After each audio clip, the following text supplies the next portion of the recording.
مسلمانوں کا عقیدہ ہے۔ حضرت ابراہیم علیہ السلام کو اپنے بیٹے کو ذبح کرنے کا ایک خواب آیا، لیکن انہوں نے اس پر دھیان نہیں دیا۔ جب 3 دن تک لگاتار وہی خواب آیا تو آپ کو یہ محسوس ہوا کہ یقیناً یہ خواب اللہ تعالیٰ ہی کی طرف سے ہے۔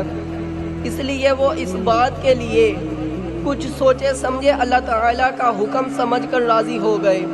اگرچہ وہ ایک اچھے آدمی تھے اور اپنے بیٹے سے بہت ہی پیار کرتے تھے، لیکن خدا کے ساتھ ان کی عقیدت اور اعتقاد اتنا مضبوط تھا کہ انہوں نے اپنے ہی پیارے بیٹے اسماعیل علیہ السلام کو قربانی کرنے سے منع نہیں کیا اور اپنے بیٹے کی قربانی دینے پر راضی ہو گئے۔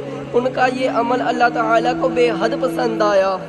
اللہ تعالیٰ کی خاطر اپنے بیٹے کی قربانی کے لیے حضرت ابراہیم علیہ السلام کی رضامندی نے اللہ تعالیٰ کی رحمت کو جوش دلایا اور اللہ تعالیٰ نے ان کے بیٹے کی جان بچانے کا سبب پیدا کیا۔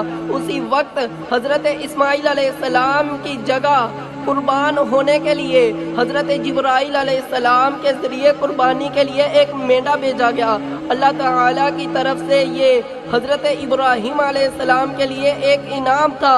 تاریخ اسلام کے اس مقدس واقعے کی وجہ سے ہی تمام مسلمان ہر سال اللہ تعالیٰ کی رحمتوں اور مغفرت کے لیے حضرت ابراہیم علیہ السلام کی سنت کے مطابق عید الاضحیٰ مناتے ہیں۔ اور ایک اور بات یاد رکھیں، جس بھائی نے قربانی کرنی ہے اسے چاہیے کہ وہ اپنی نیت اچھی رکھے، کسی کو دکھانے کے لیے نہ کرے کہ میں نے بہت مہنگا جانور خریدا ہے، بلکہ وہ اللہ تعالیٰ کی رضا کے لیے کرے۔ اللہ تعالیٰ اس کی قربانی کو قبول فرمائے گا۔ اللہ تعالیٰ کی بارگاہ میں دعا ہے اللہ تعالیٰ ہمیں اچھی نیت سے قربانی کرنے کی توفیق عطا فرمائے۔ آمین۔ وما علینا الا البلاغ المبین۔